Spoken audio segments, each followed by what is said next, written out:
ఇండస్ట్రీలో శత్రువులు ఉన్నారా? Not at all. I don't believe that. I don't think it's that అండి. నేను వేరే ఇందాక ఒక ఇంటర్వ్యూలో అన్నాను ఏంటంటే, నాకు ఒక్కొక్క సినిమా మీద ఒక్కొక్క ఎక్స్పీరియన్స్ జరిగి, ఎవరు సినిమా చేసినప్పుడు ఇండస్ట్రీ ఇచ్చిన రివ్యూస్ నాకు పబ్లిక్ నుంచి రాలా. రీమేకే కదా, మొన్నే హిందీ బద్లా వచ్చింది కదా, రీమేకే మొత్తం అంతా హోటల్ రూమ్లో కొట్టిసేరట కదా, ఇలా అన్నారు. గూఢచారి అంత లేదులే, అంత అందులో యాక్షన్ కూడా లేదు కదా, ఇలా తీసి పడేసేవారు సినిమాని.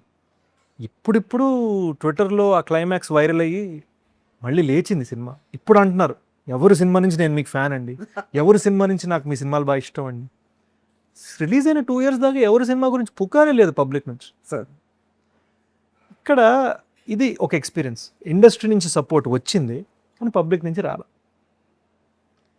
ఇక్కడ డెకాయిట్ మార్నింగ్ ప్రశాంతంగా పడుకున్న నేను మార్నింగ్ లేచేసరికి మిక్స్డ్ రివ్యూస్ వచ్చాయి.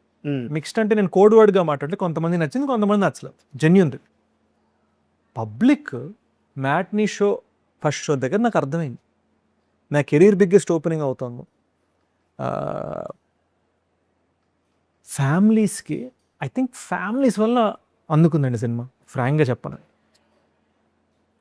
అండ్ నా గెస్ కరెక్ట్ అయింది అనిపించింది. నేను షూట్ లాస్ట్ డే నాడు నేను అన్నాను ప్రెస్ మీట్లో, మీరు అక్కడికి వచ్చారు లేదు నాకు గుర్తులేదు, shoot last day shoot press meet పెట్టాను సెట్లో పెట్టినప్పుడు నేను ఏమన్నానంటే, ఈ సినిమాకి మీరు మీ గర్ల్ ఫ్రెండ్స్ని